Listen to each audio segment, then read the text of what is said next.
So we're sitting down here with Vander from Minority Media, who did the Papa and Joe, which was a very, very different style of game that came out on PlayStation a while back. And now you're back with a new game. And I thought it was just fascinating to hear you talk about how the process was to come up with this game idea, because it was ideas from many different directions that you came up with for the concept of Silent Enemy. Yeah, so what happened is that we got financing from the Canadian Media Fund to do a Cree original game. And then I said, oh, wow, it would be great to do really authentic hunting and survival in the winter.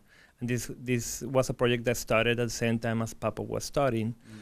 And then we started doing Papo, and then when we finished Papo, we started getting all this mail from people thanking us of, oh, thank you very much for doing Papo. Like, my father was an alcoholic and you helped me to cope with this. And then we get a mail every week, even if the game has been out already 6 months right now. We get these amazing emails from people.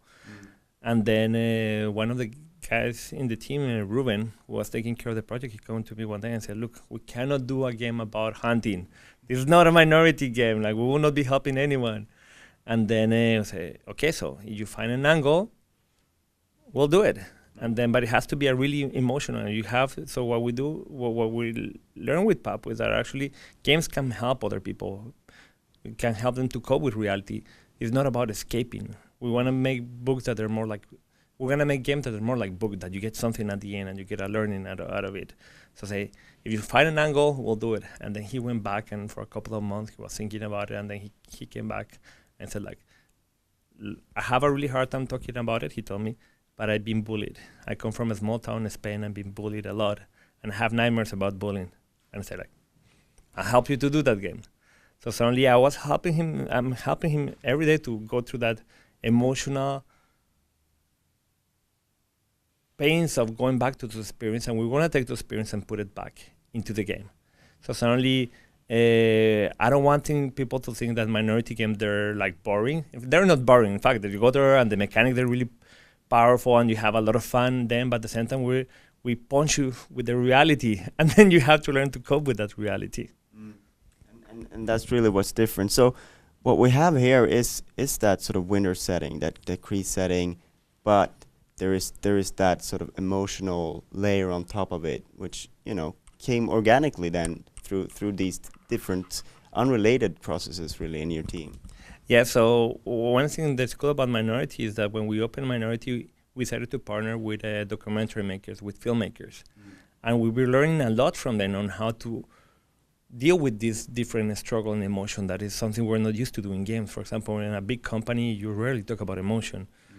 Imagine people at, I don't know, working in Call of Duty. I've been bullied when I was a kid. People go, shut up, go play some Call of Duty and kill some people and you'll feel fine. But it's not true. So we discovered that works for us, and that's where we want Minority to be. We want to make emotional games that help you grow and at the same time they're fun. You are doing it sort of in a metaphorical way. That the bullying, it's not like you go into high school in the game and you see these things. Is it meant to be like sort of a subconscious thing, or do you want players to sort of go into it and sort of think about these subjects when they're playing, or doesn't it maybe it doesn't matter at all? No, it doesn't matter. There's going to be some people who are going to be reading about it and they want to go to play like a game like that, and some people that just find the game by themselves. And in Papo it was really beautiful because many people just find the game like that, and we got a really amazing mail from a guy who he didn't hear about Papo at all, and then he started playing Papo, and his father was an alcoholic and he was abused when he was a kid, and then he wrote this really long letter thanking us because he didn't know that the game like that existed. So suddenly that's gonna I hope that happens with Silent Enemy 2. So we do have, I mean, it's not just about the theme, even though I find that fascinating. There's also mechanics, and there's, I guess that's sort of with the sort of where the Cree angle, that sort of Native American angle comes into it as well, because of how you're close to spirits and animals. Silent Enemy legend is that there's this boy who lives in permanent winter. Winter is there forever. And the reason is because the crows, they took away the spring and they hide it away. And they hide it away because it was good for them, because there were people struggle in winter. There's no food, animals struggle, so animals die, people die, and they were very feeding on the dying. So suddenly you have to collect the spring left some little spirits, and you have to collect them. And when you collect them all, you'll be able to bring back the spring.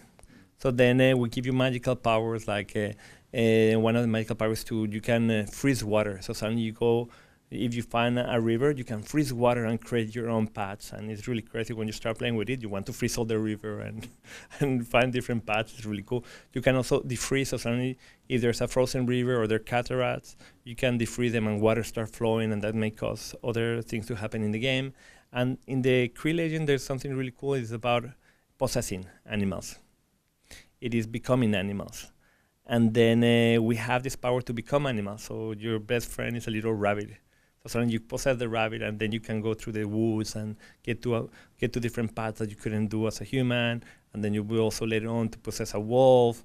And we have all these dynamics that working together is really magical world. And then again, when you're really comfortable in that magical world, we punch you with reality. And then you have to learn how to cope with that reality.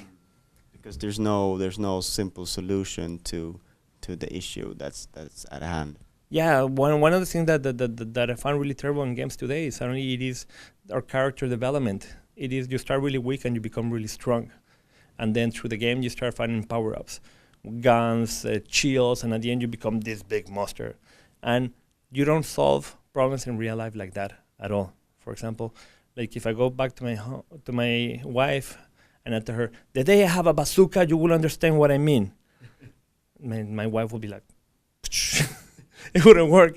And suddenly, we're doing character development in games that do not actually help us at all in life. So suddenly, if we did a game about bullying, that suddenly you will be defeating the bully by fighting with him. We have missed the point. You don't fight bullying back with fighting back with the bullies that way. You have to develop different ways to cope with the bullies. And that's what I want to do interactively. So suddenly, if suddenly one day a kid will find this game and they'll figure a way that how to fight these bullies back in a safe way without violence, we'll have make something that's a minority game. Yeah. So you also spoke a little bit about if we talk a little bit about the platform choice. You started out on making an iOS game, and now it's an Ouya game. I'm unsure how to pronounce Ouya, but yeah. But anyway, you can tell us a little bit about that and sort of why you wanted to bring it to the Ouya. So what happened is that we started on the iOS platform. We started with touch mechanic, and we're having a lot of fun with the touch and the spirits, controlling the spirit, freezing water. It's really cool.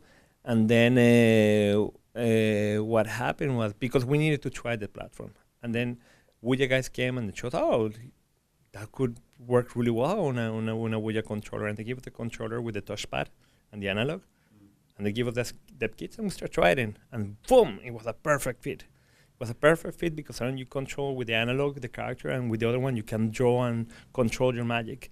And controlling your magic with a pad is really, really fun. So people remember, if you remember Okami is a beautiful game. But the drawing mechanic with this one, it was terrible. It was for me, it ruined the game. It ruined the experience.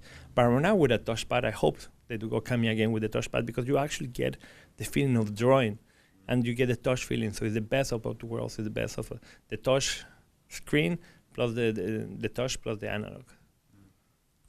And you mentioned that you started actually on the game already when you were making Papa Yo. Where are you at right now, and sort of when do you think you'll be ready to unleash it? So this is a smaller game, so it's gonna come out before the end of the year. Thank you very much for your time. Thank you very much.